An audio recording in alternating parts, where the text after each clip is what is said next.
আসসালামু আলাইকুম guys, welcome to our channel family fun with cooks. আজকে আমি আপনাদেরকে দেখাবো ইফতারের জন্য একটি মজাদার একটি ডেজার্ট। এটা হলো ফালুদা। এটা দেখে আশা করি সবাই বুঝতে পেরেছেন। আর যেহেতু গরম পড়ে গিয়েছে, প্লাস ইফতারের টাইমে একটু মিষ্টি কিছু হলে খেতে খুবই ভালো লাগে, তো আমি আপনাদেরকে টোটাল ফালুদাটা রেসিপি দেখাচ্ছি। এটাকে তিনভাবে দেখাবো, 2 রকমের আইসক্রিম দিয়ে, আর একদিন বানিয়ে 3-4 দিন কিভাবে খাওয়া যায় ফালুদা ফ্রিজে রেখে, সেটাও দেখাবো আজকে। আমি এখানে 1 কেজি পরিমাণ দুধ নিয়ে নিয়েছি, অথবা মেজারমেন্ট কাপের 4 কাপ পরিমাণ। আর এখানে দিয়ে দিলাম 1/4 কাপ পরিমাণ সাবুদানা। 1 মুঠো দিয়ে দিলাম হাতের মোটা নুডলস বা চাউমিন। এখানে মোটা নুডলসটাই ইউজ করার চেষ্টা করবেন। আর দিয়ে দিব পোলার চাল। আমি পোলার চালটা ধুয়ে পানি ঝরিয়ে রেখেছিলাম, মানে একটু শুকিয়ে রেখেছিলাম, সেক্ষেত্রে ঝরঝরা আছে, আপনারা ভাববেন না যাবে না ধুয়ে আবার পোলার চালটা দিয়ে দিয়েছি। তো এটাকে আমি এবার নেড়ে চেড়ে নিচ্ছি। সরি, আমি এখানে পানি দিতে ভুলে গিয়েছি। আমি যতটুকু দুধ দিয়েছি ঠিক ততটুকুই পানি দিব। তো আমি এই পর্যায়ে 3 কাপ পরিমাণ পানি ইউজ করব। আর লাস্ট মোমেন্টে যখন কাস্টার্ড পাউডারটা গুলবো, সেক্ষেত্রে তখন আরও 1 কাপ পানি দিব। আর এখানে আমি নিয়ে নিলাম যে তুলসী বীজ, বা আমার হাতের কাছে তুলসী বীজ ছিল তাই আমি তুলসী বীজ দিয়েছি। আপনাদের হাতের কাছে তুলসী বীজ না থাকলে চিয়া সিড বা এই টাইপের যে কোনো কিছু দিতে পারেন, অথবা এই চ্যাপ্টারটা স্কিপ করতে পারেন। তো আমি এখানে 3 রকমের বাদাম নিয়েছি। এখানে ফল নিয়েছি কলা, নাশপাতি, আপেল, আঙ্গুর, চেরি। আপনার হাতের কাছে যেসব ফল থাকবে ওগুলোই দিবেন। এবার আমি এগুলোকে একে একে কেটে নেব। কেটে নেওয়াটা আসলে দেখানোর কিছু নেই, তবুও যারা নতুন গৃহিণী আপু, ব্যাচেলার ভাই বোন প্লাস প্রবাসী ভাই বোন আছেন, তাদের সুবিধার্থে আমি এটাকে একটু কেটে দেখাচ্ছি। আমি সব পদের একটু একটু কেটে দেখাবো। আমি ক্যামেরা অফ করে পরে বাকিগুলো সব কেটে নেব। তো দেখুন, কলাটাকে আমি এভাবে লম্বা করে নিয়ে আমি 4 ভাগ করে নিয়ে তারপরে এটাকে পাতলা পাতলা করে কেটে নিয়েছি। আমার সম্পূর্ণ ভিডিওটি না টেনে দেখার অনুরোধ রইল। আর আমার ভিডিওটি যদি ভালো লাগে তাহলে অবশ্যই like, comment, share and subscribe করে পাশে থাকা বেল বাটনটি ক্লিক করে অল নোটিফিকেশনে দিয়ে রাখবেন, যাতে আমি নতুন কোনো ভিডিও আপলোড দেওয়া মাত্রই আপনাদের কাছে নোটিফিকেশন চলে যায়। যেহেতু রমজান মাস, ইফতারে আমরা বিভিন্ন রকমের খাবার খাই, বিভিন্ন রকম পুষ্টিকর খাবার খেতে চাই, তো আমি এই ডেজার্টটাকে সম্পূর্ণ পুষ্টিকর রাখার চেষ্টা করেছি। যেমন আমি এখানে কোনো চিনি ইউজ করব না, টোটাল রেসিপিতে আপনারা এটা খেয়াল করবেন।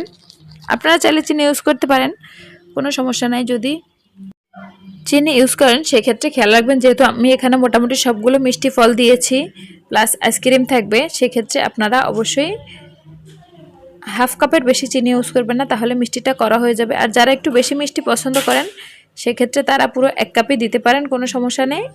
মিষ্টিটা আপনাদের রুচি অনুযায়ী দিবেন। তারপরে যেহেতু রমজান রোজা রেখে আছেন, সবাই চিনিটা টেস্ট করার সুযোগ পাবেন না।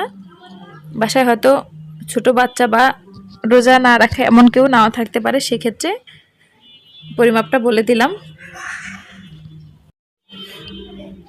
এবার আমি নিচ্ছি নাশপাতিগুলো কেটে। আমি আপনাদেরকে একটু একটু কেটে দেখাচ্ছি, আমি বাকিটা পরে কেটে নেব। যেহেতু রমজান মাস, ইফতারের জন্য প্লাস সেহরির জন্য আমি চ্যানেলে কিছু টুকটাক রেসিপি শেয়ার করছি। আমি আসলে 3টা বাচ্চা নিয়ে সময় পাই না ওভাবে, তো তারপর আমি আমের জুস, এই ফালুদা, তারপরে হচ্ছে কি কিছু ভর্তার আইটেম, তারপরে খিচুড়ি, যেমন এক্সট্রা বেঁচে যাওয়া কিছু ভাত, সবজি, বুট, ডাল এসব দিয়ে একটা খিচুড়ি রেসিপি দেখিয়েছি, প্লাস টক দই, মিষ্টি দইয়ের রেসিপি, তেঁতুলের জুস, তেঁতুল পুদিনার জুস, এসব কিছু কিছু রেসিপি আমি শেয়ার করেছি। অবশ্যই চ্যানেলে দেখে আসবেন আপনারা। কিছু আপলোড হয়েছে, কিছু আপলোড হবে হয়তো আজকালের মধ্যে বা আগে হয়েছে। তারপর যেমন চাউমিন, সবজি দিয়ে বুট দিয়ে চাউমিন, তো সেটাও গিয়ে দেখে আসতে পারেন। আর আমার চ্যানেলটি অবশ্যই সাবস্ক্রাইব করবেন। আমার চ্যানেল গ্রো খুবই কম, যেহেতু আমি কন্টিনিউ ভিডিও আপলোড করতে পারছি না, তবু আমি বলবো যে আমি যেগুলো করি আমি একদম ঘরোয়া উপায়ে রান্নাগুলো করার চেষ্টা করি। আর কি বলে এটাকে, মানে ব্যাচেলার ভাই বোন প্লাস নতুন গৃহিণী আপু, আবার প্রবাসী ভাই বোনদের জন্য আমার ভিডিওগুলো আশা করি খুবই উপকার আসে। আমি এখানে 1 কাপ পানির মধ্যে 1 টেবিল চামচ পরিমাণ কাস্টার্ড পাউডার গুলিয়ে নিয়েছি। এখানে আমি পোলাও চাল, সাবুদানা এবং নুডলসটা হাতে চেপে চেক করে নেব। সাবুদানা তো দেখলেই বোঝা যায় সেদ্ধ হয়েছে কিনা, তো আমি পোলাও চালটা আর নুডলসটা চেক করে নিয়েছি। প্রথমে যখন এটা ফুটে উঠেছে, তারপরে আমি চুলার আঁচটা একদম লো হিটে করে দিয়েছি, যাতে এটা পানিটা টেনে না যায় এবং সম্পূর্ণ জিনিসগুলো এই পানির মধ্যে আস্তে আস্তে সিদ্ধ হয়। এবার আমি কাস্টার্ড গুলানো পানিটা দিয়ে দিলাম। আপনারা চাইলে এক হাতে পানিটা দিবেন এবং অন্য হাতে আস্তে আস্তে চামচ দিয়ে নেড়ে দিবেন, অথবা একবারে যদি দিয়ে দেন সেক্ষেত্রে দিয়ে খুব দ্রুতই নাড়া শুরু করে দেবেন। আশা করি দেখে বুঝতে পেরেছেন আমি একসাথেই দিয়েছি সম্পূর্ণ কাস্টার্ডটা, কিন্তু দিয়ে সাথে সাথে খুব ভালো করে নেড়ে চেড়ে নিয়েছি।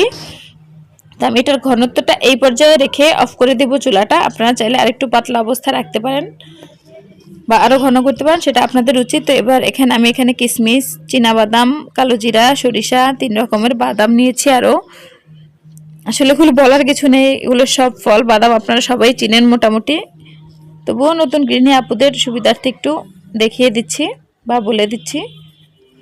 তো এই যে আমার এটা দেখুন ঠান্ডা হওয়ার পরে ঘনত্বটা এরকম এসেছে।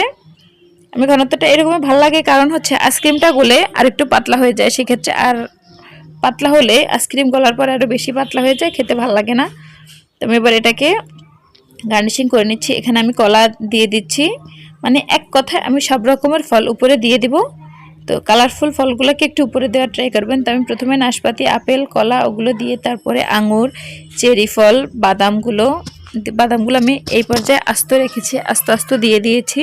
আপনারা চাইলে এগুলোকে একটু কুচি করে নেবেন। এবার দিলাম কালো জিরা, তারপরে দিব সরিষা, দিয়ে আমি এর উপরে আইসক্রিমগুলো দিয়ে দেবো। আমি এখানে ম্যাঙ্গো ফ্লেভারের যে একটা আইসক্রিম থাকে, যে উপরে মোরব্বা টোরব্বা দেয়া থাকে, যে ওই রকমের একটা আইসক্রিম নিয়েছি। বিষয়টা দেখতে আরেকটু কালারফুল হবে, সেই জন্য আপনারা যে কোনো আইসক্রিম দিতে পারেন আপনাদের পছন্দ অনুযায়ী। আমি এটা কালারফুল দেখানোর জন্য এই আইসক্রিমটা ইউজ করেছি। এটা ম্যাঙ্গো প্লাস ভ্যানিলা যে আইসক্রিমটা থাকে ওটা। তো দিয়ে আমি এর উপরে আরও কিছু আঙুর, তিল, কালো জিরা দিয়ে দিয়েছি। আর আমি বলেছিলাম ভিডিওর শুরুতেই যে আমি কোনো চিনি ইউজ করব না। তো আমি এই পর্যায়ে এখানে গুড় দিয়েছি, যাতে খাবারটা একদম পারফেক্টলি হেলদি হয়। তো এটা আমি এই পর্যায়ে চাইলে আপনারা নর্মাল ফ্রিজে বা ডিপে রেখে দিতে পারেন, খাওয়ার আগ মুহূর্তে নামিয়ে নেবেন, অথবা এখনই খেয়ে ফেলতে পারেন, মানে পরিবেশন করতে পারেন। তো এবার দেখাবো আমি আরেকটা ফ্লেভার দিয়ে। তো আমি এবার একটু বড় বাটিটা নিয়েছি, যেহেতু আমি ইফতারে সবাই আমরা বসবো একসাথে খাবো। তো এখানে আমি সেমভাবে আবার আপেল কুচি, নাশপাতি কুচি, কিছু আনার দিয়ে দিচ্ছি, চেরি দিয়ে দিচ্ছি। সরি, কলাটা একটু পরে হয়ে গিয়েছে, সমস্যা নেই, এগুলো তো মেখেই খাবো, জাস্ট দেখার সৌন্দর্য। এবার আঙুর দিয়ে দিলাম। এবার দিয়ে দিব সব রকমের বাদামগুলো। আমি আবারও বলছি, বাদামগুলো আপনারা চাইলে কুচি করে দিতে পারেন। আমি এখানে আস্ত দিয়েছি, বাট পরে যেটা ফ্রোজেন করে দেখাবো সেটার মধ্যে আমি অবশ্যই কুচি করে দেব। আমি এটার মধ্যেও কিছু কুচি দিয়েছি পরে ক্যামেরা অফ করার পরে। তো এবার কালো জিরা, তিল, কিশমিশ, বাদাম সব দিয়ে দিলাম। আর এখানে যে তুলসী বীজগুলো ভিজিয়ে রেখেছিলাম সেটা দিতে ভুলে গেছি আগেরটায়, তো এটা এবার দিয়ে নিলাম। এটা আরও আগে দিতে পারতাম আমি ফলগুলোর আগে, তো সমস্যা নেই, এটা তো মেখেই খাবো। তো এবার আইসক্রিম দিয়ে দিচ্ছি, chocolate flavour and vanilla flavour দুইটা মিক্সড দিয়ে দিচ্ছি। দিয়ে এবার এর উপরে আমি আরেকটু পরিবেশন করব। আমি আরও একটু বাদাম, কিশমিশ, এই যে আমি বাদামগুলো এবার কেটে এনেছি, সেই কাটা বাদামগুলো দিচ্ছি। কাটাটাই খেতে বেশি ভালো লাগে, মুখের প্রতিটা বাইটে বাইটে পড়ে, আর আস্ত দিলে মাঝে মাঝে পড়ে, সেটা খেতে ভালো লাগে না। ভাল লাগে, মানে দেখতেও ভাল লাগে কম, খেতেও ভাল লাগে কম, অনেকক্ষণ পর পর পরে। এবার লাস্ট গার্নিশিংটা করে নিলাম একদম ফাইনালি। তো এবার দিয়ে দিচ্ছি গুড়। সেই আমি পুরো ফালুদাটার মধ্যে গুড় ইউজ করেছি, কোনো চিনি ইউজ করিনি। এবার দেখাবো, যেটা ফ্রোজেন করব সেটা দেখাবো। তো আমি এবার এটা একটা এয়ারটাইট বক্সে নিয়ে নিয়েছি। নিয়ে আমি এগুলোকে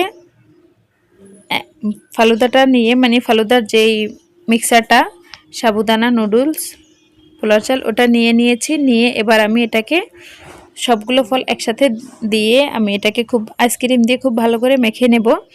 আমি যে দুধের মধ্যে যে সাবুদানা, পোলার চাল এবং নুডলসটা সিদ্ধ করে নিয়েছি, এটা চাইলে আপনারা পানির মধ্যে আলাদা আলাদা করে সিদ্ধ করে নিয়ে তারপরে যে দুধের মধ্যে একটু নাড়াচাড়া দিয়ে নিতে পারেন। তো আমি ওই ঝামেলাটা করলাম না, আমি একবারই দেখালাম।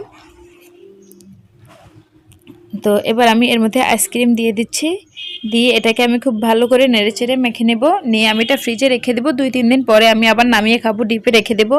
অথবা যে মানে আজকে খান কালকে খান, যে পর্যায়ে খান, ফালুদাটা ডিপে রাখার চেষ্টা করবেন। নর্মালে রাখলে হয় কি আইসক্রিমটা গলে যায়। আমি এটাকে কালকে বা পরশু খেয়ে ফেলবো অথবা 2-3 দিন পরে খাবো। তো এবার দিয়ে দিলাম চিয়া সিড, এটাকে আমি খুব ভালো করে মিক্সড করে নিচ্ছি, নিয়ে আমি এটাকে ডিপে রেখে দেবো ফ্রিজের। আশা করি আমার ভিডিওটা আপনাদের উপকারে এসেছে এবং দেখে বুঝতে পারছেন আমি কতটা সহজে ফালুদাটা তৈরি করে ফেললাম। তো আমার সম্পূর্ণ ভিডিওটি যদি ভালো লাগে like comment share and subscribe করবেন। আর আজকের মতো টাটা, আল্লাহ হাফেজ।